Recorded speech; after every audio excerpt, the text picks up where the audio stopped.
Okay mga kababayan, Chris Ulo po at welcome back po ulit dito sa ating YouTube channel. Okay, pag-usapan ho natin mga kababayan itong si Lolo tuloy.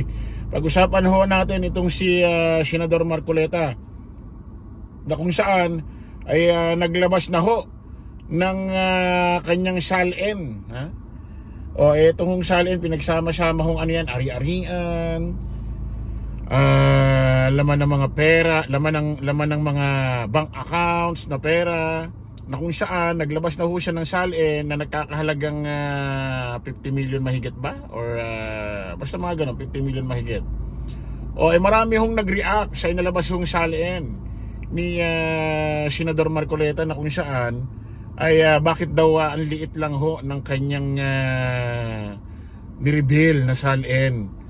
Dahil nung nakaraan daw hong eleksyon, halalan 2025, ang kanya raw nagasto sa kanyang campaign funds, inabot ho ng 100 milyon mahigit.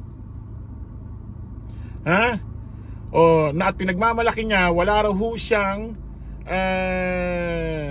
natanggap na kahit 5 duling na contribution para sa kanyang pangangampanya bilang senador nung nakaraang halalan ho 2025 dahil sa kanyang pagkasenador. Pakinggan ho natin ito mga kababayan.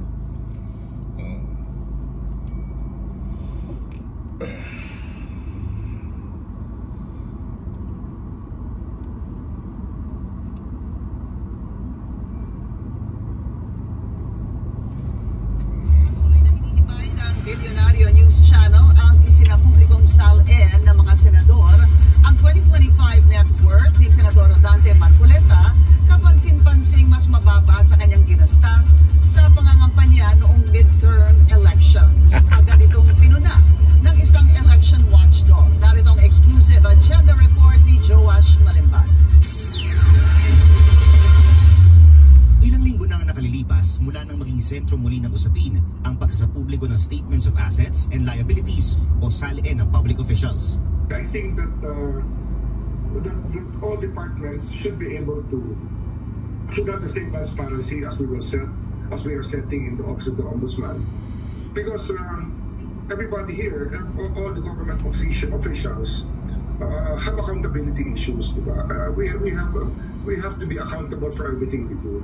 So it's just right that people have access to it. Sa kasalukuyan, publicize na ang 2025 SALNs ng lahat ng senador, kabilang na si Senador Rodante Marcoleta. Ang kanyang declared net worth aabot sa 51.9 million pesos. Nakakuha rin ang Bilyonaryo News Channel ng kopya ng Statement of Contributions and Expenditures o SOSE ng lahat ng mga senador na nanalo sa May midterm elections. Ayon sa SOSE ni Marcoleta, hindi siya tumanggap ng kahit na anong contributions, cash man o in-kind sa kanyang naging kampanya. O ayan ha, ano ho yan, pakso yan, reliable source ho yang SOSE na kung saan nung nakaraang halalan campaign wala raw hong natanggap kahit piso. Itong si Senador Marcoleta, kahit kaninong tao, kahit kaninong kumpanya, wala. Ibig sabihin pera niya raw ho lahat yon, no? Yung 100 million mahigit na ginastos niya sa kanyang campaign bilang senador. Tapos ngayon ang nireveal niya 51.9 million lang ang kanyang ari-arian. Aba, sama-sama na yan, ha? Sasakyan, ari-arian, bahay, pera. Bakit parang hindi yata swak? Baka naman ako halimbawa lang ito. Halimbawang hindi talaga inilabas ni Marcoleta ang totoong salin niya. Hindi yata, kung halimbawang hindi totoo yung 51.9 million, baka hindi natin masisi si Marcoleta. Bakit? Bakit naman niya ilalabas ang tunay kung hindi rin naman nilabas ang tunay ng kanyang mga kasamang senador? Siguro sa isip ni Marcoleta ba, bakit ko ilalabas ang totoong salin ko? Bakit? Yung mga kasamahan ko, inilabas ba nila? Nireveal ba nila ang totoong salin nila? Ba't ko ilalabas yun sa akin? Diba? Parang sa flood control project lang yan ano man lang flood control Bakit may aamin taga-house? Bakit may aamin taga-senate? Di ba? Bakit ako aamin? Eh yung mga kasamahan ko sa house, di naman aamin na sabit sila sa flood control, na tumanggap sila. O pati mga senador sa Senate, bakit naman ako aamin na tumanggap sa kickback dyan sa maanomalyang flood control? Bakit aamin ba yung mga kasamahan ko? Eh di lugi ako. Yeah, parang nangyayari ngayon, ano ba to? Follow the leader. Parang Sarsuela, no? Pero ang kanyang kabuuang gastos aabot sa 112 million pesos, mas mataas ng more than 100% kisa sa declared net worth niya. Ang pinakamalalaking gastos ng senador napunta sa kanyang TV political ads. Ang buong 112 million pesos na gastos na ito, idineklara niya sa COMELEC na galing lahat sa sariling bulsa. Bah. Red flag ito para sa convener ng Election Watch Group na kontradaya na si Danilo Araw. I find it a bit unusual that even if in-kind contributions would be expected, Marcoleta doesn't have any. So he gives an impression that he funded his own campaign, when in fact his SALN is not enough to fund such a 100 million peso venture. Remember that the expenses theoretically only cover a few months the campaign season. Nakakuha rin ng aming team ng isang dokumento ng House of Representatives noong 2018 kung saan idineklara ni nooy Congressman Marcoleta ang kanyang net worth na nasa 28 million pesos lang. Ibig sabihin, halos dumoble ang kanyang declared net worth sa loob ng 7 taon. Hindi pa kasama rito ang ginastos niyang 112 million pesos noong nakaraang halalan. Bah. Sa kanyang 2025 SALN, walang declared na mga negosyo o business interest si Marcoleta. Let this be a challenge to Marcoleta and to the public at large. It is hard to jump to conclusion. Walang declare na mga negosyo, mga business sa SALN. Eh bakit inaabot ng milyon-milyon ng SALN?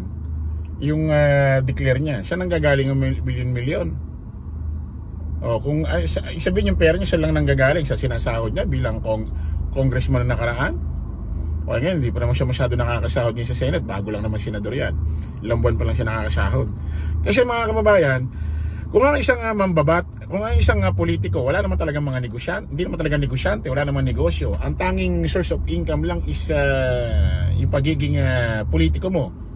Kumbaga yung source of income mo, doon mo lang kinukuha sa sahod mo bilang politiko. Hindi ka naman makakapag-earn ng milyon-milyon. Hindi ho. Kasi, halimbawa, ang sahod mo ng senador, about 300,000 naman. O syempre, yung gagastusin mo pa para sa pamilya mo, sa pag-aaral ng mga anak mo, sa bahay nyo, pag-grocery nyo, ganito. So, mababawasan yan. So, paano ka makakapag-earn ng milyon-milyon? Diba? So, questionable yun. Try natin. To whether or not there is corruption with a sudden increase in the net worth. Although it raises a lot of eyebrows, we should be demanding instead more information from the senator himself. He should come clean and to explain the circumstances behind the figures. Sinubukan namin kunan ng panig si Senator Marcoleta pero hindi pa ito sumasagot sa aming mga mensahe. Para sa agenda, Joash Malimban, Billionaire News. Ito mga kababayan, may kumakalat ho. Isunod na agad natin ito. May kumakalat ho sa social media. Actually, post ho ito ni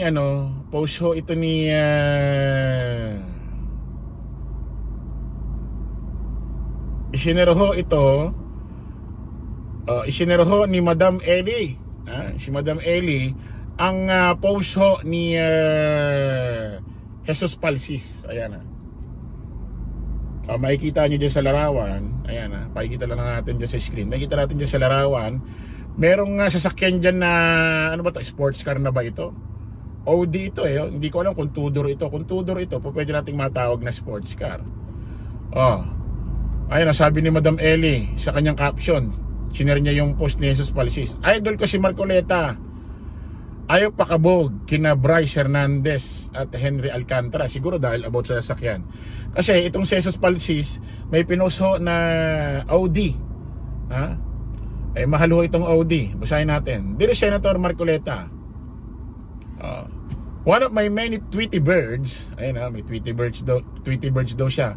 One of my many Tweety birds saw your alighting from this Audi R8. Nako, Audi R8 worth more than 10 million pesos with your driver assisting you. Nako, ito palang yata assistant yata niya yan. Ibig sabihin si Marcoleta ba pwedeng nasa loob na ng sasakyan? This was sometime in January of 2025 around Starbucks Vetron Katipunan after Loyola Grand Villas. Nasa salin nyo po ba ito? Or baka naman pinahiram lang sa inyo? Or beneficial owner lang kayo? Nagtatanong lang po. You're truly concerned citizen, sabi ni Jesus Palsis. Ito, hindi natin sure talaga kung kay Marcoleta ito. Post lang ho ito ni Jesus Palsis na kung saan ito raw si Senador Marcoleta nakasakay sa isang Audi. Ayoko matatawag nating sports car to, pero ang mahal ho kasi ng Audi, mga kababayan. At kung tudor ito pwedeng sports car talaga ito. Worth 10 million daw. 10 million. Tapos ang salin mo is 51 million, 0.9. Naka-declare kaya itong sasakyan na ito? Tapos ang ginastos niya sa kanyang campaign is 100 million mahigit. Kaya nga sabi ko sa inyo, halimbawa lang, halimbawa hindi totoong yung declare ni Marcoleta na salin. Baka naman sabi niya kasi isip-isip niya, bakit ko ilalabas yung totoong salin ko? Bakit yung mga kasamahan ko senador, nilabas ba nila yung totoo? Di man pwede, lugi naman. Okay mga kabakita, kita ulit tayo sa panibagong vlog. Bye bye po.